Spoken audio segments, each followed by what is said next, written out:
Hi!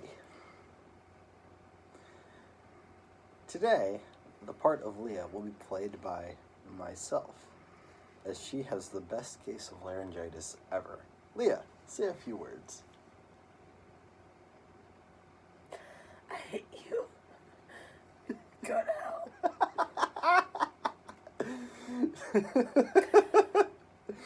I can't talk. What did you say you sounded like earlier? I sound like someone who's smoked 5 packs a day for 30 years. I don't feel sick. I don't. I just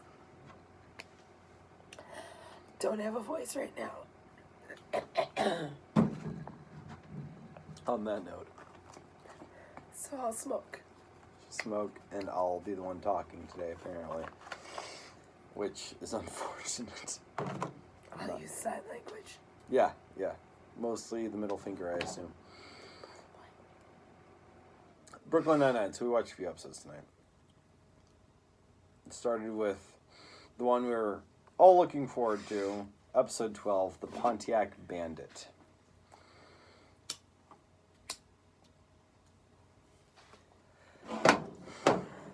So as we open, Boyle is welcomed back to the precinct because he's still recovering from his butt shot. He's riding around on a little scooter and insistent on doing everything himself, much like our son. Yeah, he's gotten to the point of like, I want to push the stroller. I want to do the things. No, don't help me. He's referring to Boyle and Isaac here. So he breaks a bunch of coffee mugs. He's like, no, I got it. I've got my little remote grabber things. Which I don't understand why he needs that, because his arms work fine. Right, yeah, and they even call him out on it, and they're like he grabs he takes Terry's travel coffee mug with his little arm grabber thing, and I think Gina's like, why don't you just use your hands to?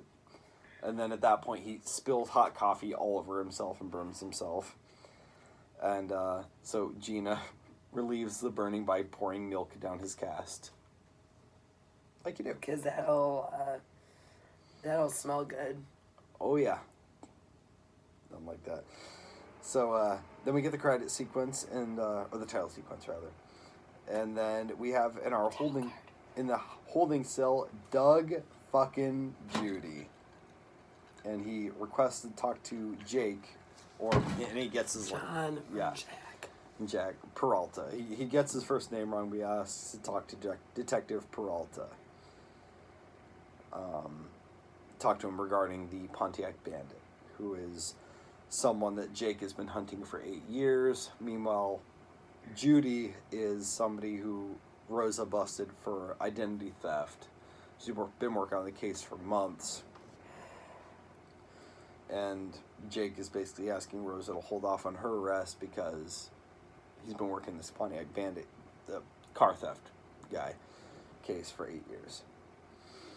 So, Pontiac Bandit is Jake's nemesis. Doug Judy can get them in touch with the bandit in return for having his identity theft charges dropped. So, that's the deal that's being discussed. Meanwhile, Amy is tasked with finding a home for puppies by Holt. Really random side story. I don't even remember where the puppies came from. Cheddar? Holt's husband. Right. There's a dog named Cheddar. Cheddar got freaky with the neighbor's dogs. Right. So they have these puppies that they need to offload. So, but it turns out Amy's super allergic, so that's a running gag throughout the episode. Back to the... I don't know how she feels. Jake asks Rosa to take the deal with Judy in exchange for 1,000 push-ups. So they have... they get into a little bit of backstory, but Jake and Rosa were at the academy together. Work together closely. they have a history. But they have this thing, 1,000 push-ups, where they're like, trust me, and if I'm wrong, I'll do 1,000 push-ups.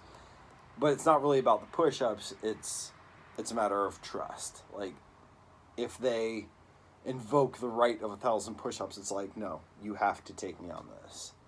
And it's really important to them, and it's like gold to them. So Jake invokes this, and Rose is like, okay, you got it. So they're going to use Judy to try to catch a Pontiac Bandit in exchange for Judy's release. Have the charges dropped. So they go to Judy's house to get a burner phone. So he's like, I can get you in touch with the Pontiac Bandit. It's on my burner phone, which is at my house. So they go there, they meet Judy's mom. Meanwhile, Boyle is eating horrifying food and just being the worst. So yeah, the precinct is doing everything in their power to be nice to Boyle because, he took a bullet, but Boyle is Boyle, and he's just like ordering horrifying food and taking full advantage of that. And Gina starts hiding in the evidence room. Meanwhile, Jake and Judy are bonding. So yeah, they develop this weird friendship. Which will carry through the entire series. Which is awesome. If we don't have a Doug Judy episode in the final season, I'm rebelling. Oh, there's going to be a Doug Judy episode in the final. I'm hoping it's a series finale. Because he is, bar none, the best recurring character. Oh, yes. He basically informs Jake's whole character. Like, Doug Judy is just awesome. And they're... Aside from Jake and Amy, Jake and Judy have, like, the best relationship development. A lot of chemistry. So much chemistry. It's so good. Like, I have to believe the actors are friends. I need it. Yes, absolutely. Oddly enough, while we're watching this episode, there's a commercial break that had... I can't remember the actor's name.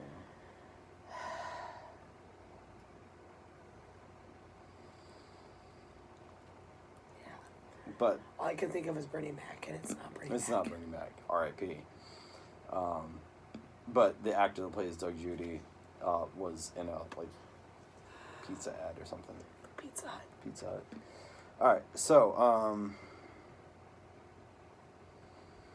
Jake puts on one of Judy's suits so they can meet the bandit, and that was just a fantastic scene.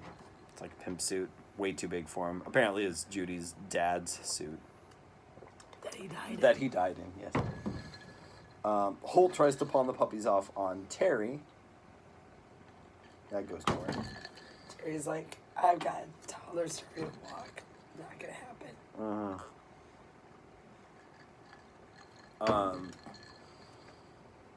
So, while they're trying to catch the Pontiac Bandit, it kind of goes weird.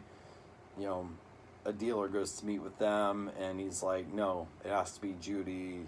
I don't know who these two people are, talking about Jake and Rosa. I'm out. Shoot me a text when you're ready to meet with the bandit, Bill. So Rosa's like, no, I'm putting an end to this. This is ridiculous. I'm taking Judy in. And Jake's like, no, we got to stick this out. And Rosa says, 1,000 push-ups. I'm taking him in. And he overrides her. He's like, no, 2,000 push-ups. She's like, no, that's not how it works. Basically, he breaks the pact that they have. He's like, I'm too sure about this. We're not falling off. So he breaks that. Meanwhile, everybody at the entire precinct is hiding from Boyle in the evidence lockup, and Boyle knows it and knows why, and he's like fine with it because he's Boyle. Holt finds out and he yells at all of them. It's minimized because he's holding puppies. But it's minimized because it's holding puppies, yes. Turns out, meanwhile, back to Jake and Rosa, Boyle is the bandit and was all along. Judy. Wow, did I say Boyle? Judy is the bandit. There was this whole thing about it's an Asian guy, spiky hair. That was Judy's hairstylist. And no, Judy was the bandit the entire time and makes his getaway and is like taunting Jake and Rosa the entire time. So he bolts, he gets away. Holt ends up giving the puppies to Boyle to make Boyle happy, and Boyle will care for the puppies, and they lick his face.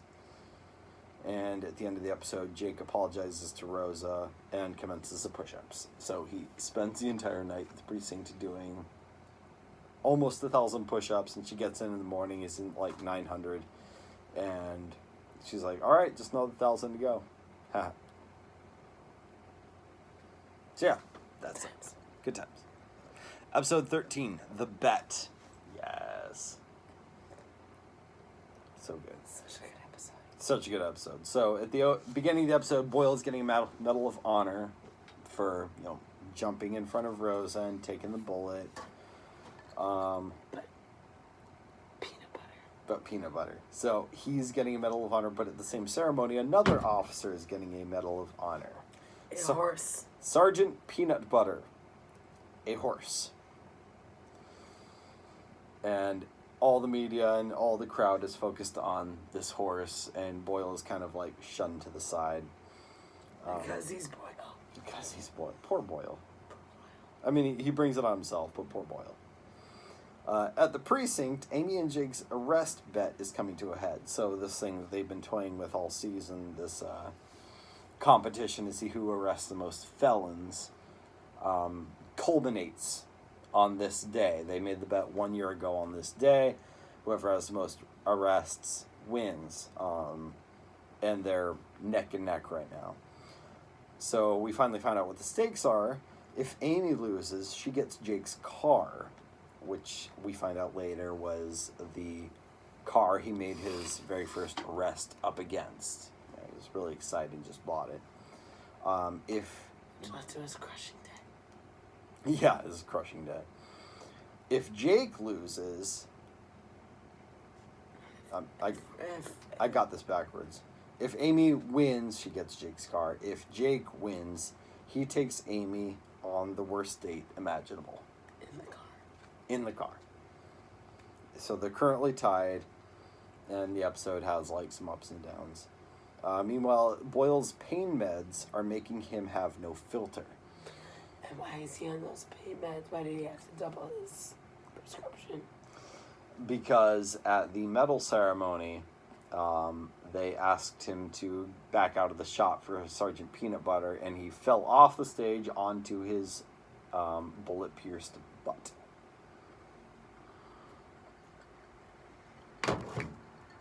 So these meds, somebody's like, yeah, I've seen people on these meds before. Gina said it. Who said it? Gina. She was talking about her father.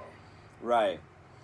And she's Her like, stepfather or something. I've seen it before. You have no filter when you're on these meds. They make you super lax. So Boyle's actually kind of a gangster in this episode.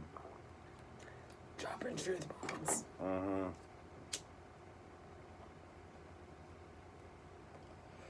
And I love it because Boyle is kind of an observer. He's a little bit of the... He's us. He's Winston. Yeah. He's the everyman. I'm starting to realize every good show has that character that just like kind of sits back and watches the characters and is just knows all the characters the way we, the audience, do. In Boyle's case, he's too mousy to really mouth off on it, but in this case, he's on these meds and he grows some balls in a way. So, Jake takes a 10-point lead 10 seconds before the bet ends. He made a huge sting operation, arrested like 30 criminals, and 10 of them were repeat offenders, which makes it felons. So He wins the bet and proposes in the most hilarious way possible. Little foreshadowing, maybe. Oh yeah, like he plays Celebration, Casey and the Sunshine Band, and like the whole precinct is dancing, and he like gets on one knee. He's like, Amy Santiago, I bought this ring for $1. Will you go on the worst date imaginable with me? You have to say yes. And you have to say yes. So yeah.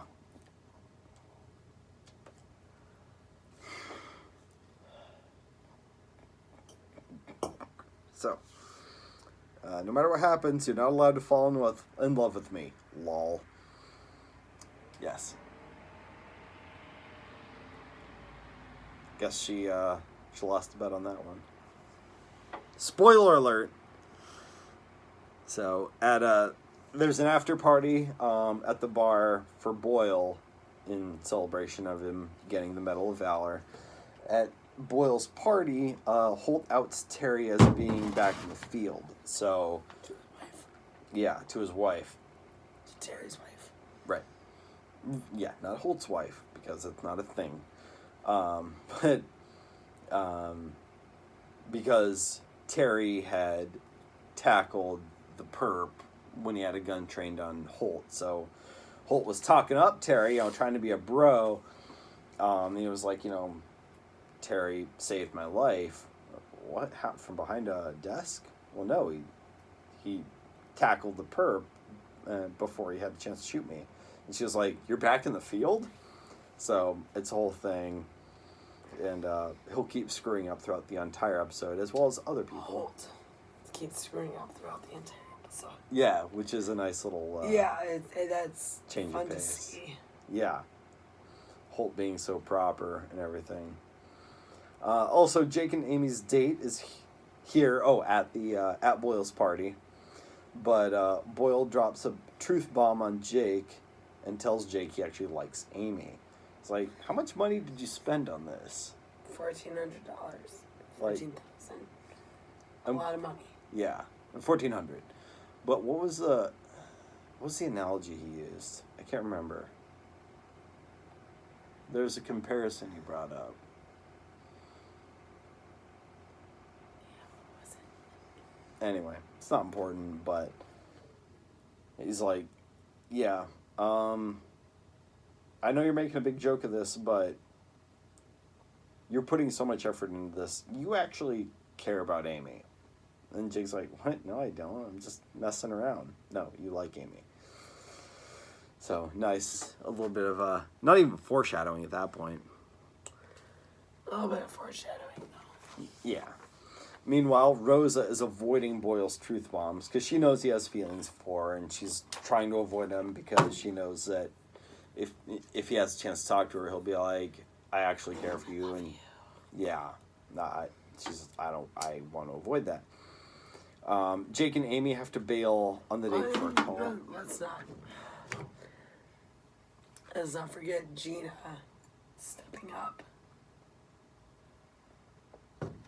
Yeah, what did she do? She was tasked with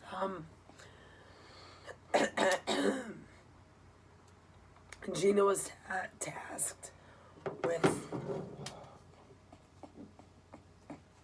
keeping Boyle from doing something that would allow him to get punched. Can you do me a favor and say Harry Potter?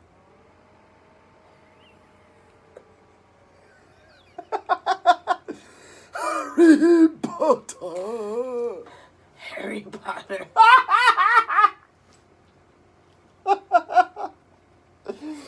I love you so much. I can't talk right now. It's killing me. I don't even feel sick. I just can't talk. I wanted to sing. I have to pee. Okay. This is what happens when I have a slight cold and I am with my brother. I have to talk over everything. And then I lose my voice. So it's fine. It's fine. It's fine. Harry Potter.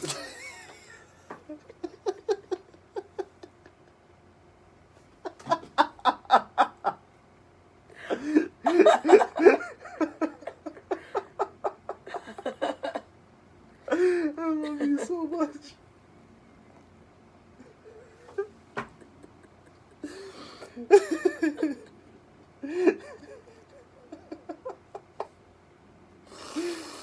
Woo!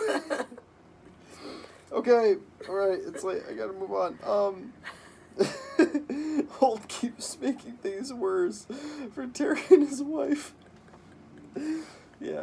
He keeps trying to interject and be like, no, I must spoke before. Terry's risked his life because he wasn't wearing his vest. And his wife's like, you weren't wearing your vest! And like, it just keeps getting worse. And Terry's just like, stop helping me. And then Boyle comes in and saves Terry with some truth bombs. He's just like, we love Sergeant Jeffords, and he's a hero, and basically he just re-endears Terry to his wife. She's like, I get it, you're a hero, just tell me next time. Because otherwise I'm going to end up with this short guy in his ex-wife's boyfriend's basement. Will's like, I know you're kidding, but... Because he's being a G. Alright. So Jake and Amy go to a rooftop for their stakeout. Because they got called away. They're staking out something. Not important. And they're like, we can get a better vantage from the rooftops. They go up to a rooftop, and they're like comparing worst dates ever and just bonding stuff. They go to the rooftop, and they're like, tossing peanuts into each other's mouths, and just kind of joking around. Just, I don't know. It was really cute, really endearing. But Holt calls Jake, and he's like, "Hey, I've got a relief team. You can go back to what you're doing, your date." And Jake's like, "No, you know what? We're already up here. Keep your team. I want to see how this plays out." Beautiful. That's fucking adorable. So they do a little role playing to make the arrest. They pretend to be this like squabbling couple, and then train guns on them. And the guy they're arresting, I'm sad y'all are arresting me, but I'm happy you're back together. So cute.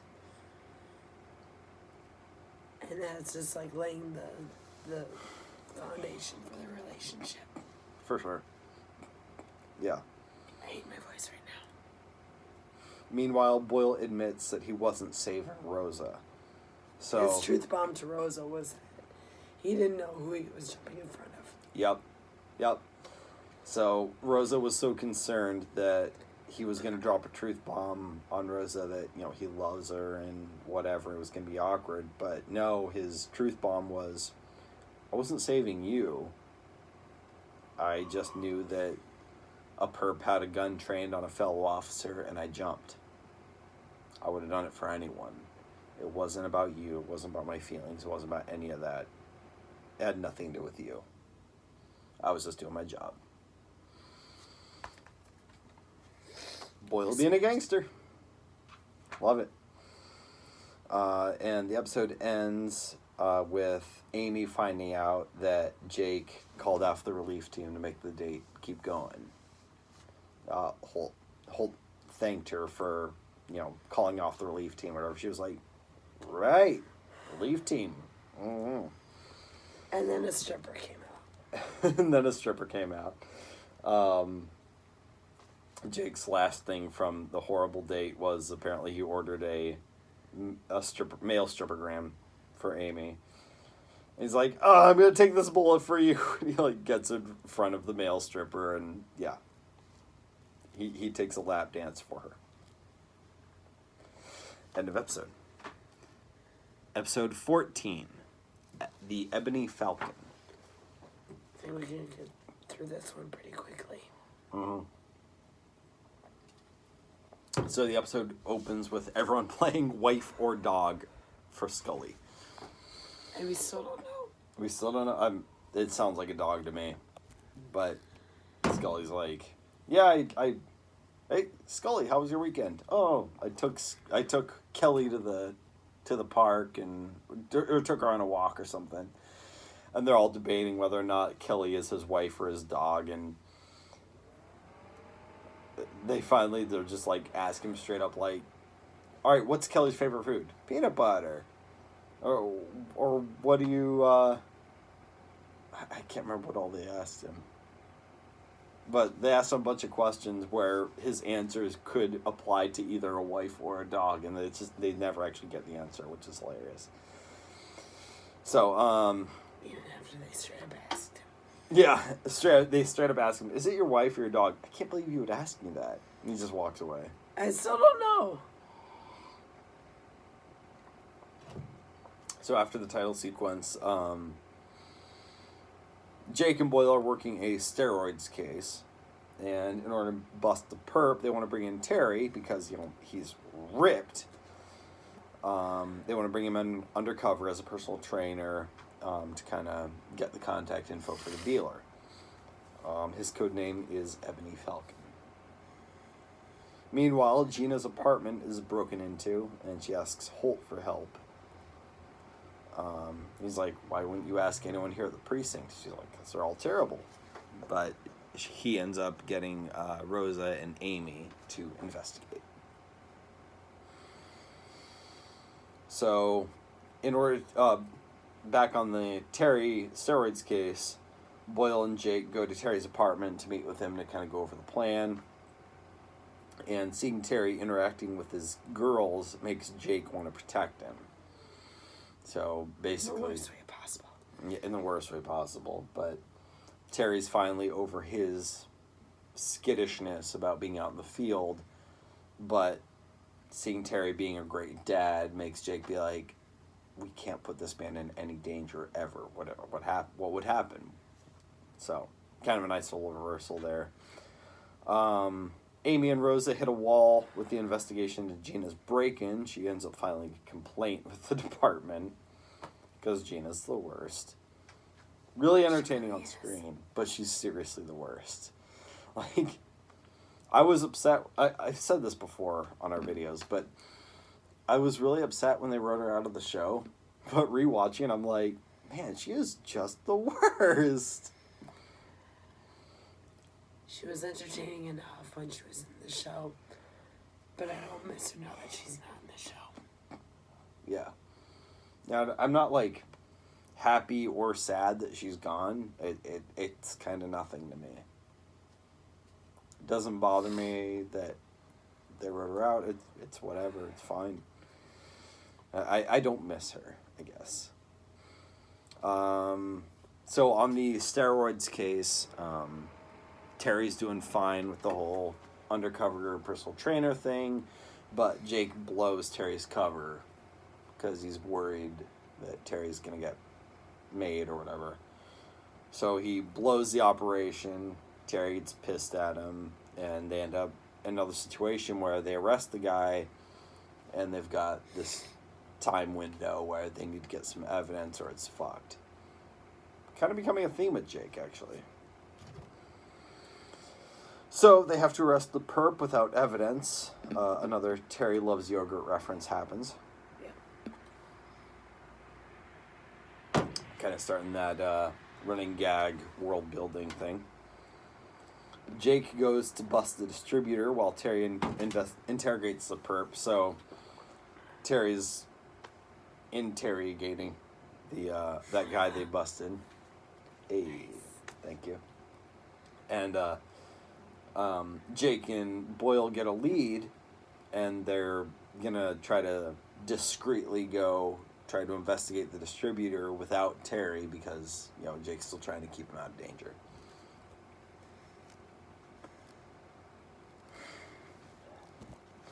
Pardon me. So, as they're working the case to bust the perp, Terry shows up. And he's pissed off at Jake for trying to cut him out. And so he punches Jake a few times. With boxing gloves. It's fine. They were playing a part. But, he worked out some aggression. It's cool. Meanwhile, Amy and Rosa discover Gina's just scared to go home. So, yeah, their investigation, like a lot of B&Es, it went kind of nowhere. They're like, evidence doesn't point us to anything. There's not much we can do. But based on some cues, they realize that Gina's just scared to be home, which you would be if your home was broken into. So they go to her apartment with her, secure the place, kind of hang out with her to patch things up a bit.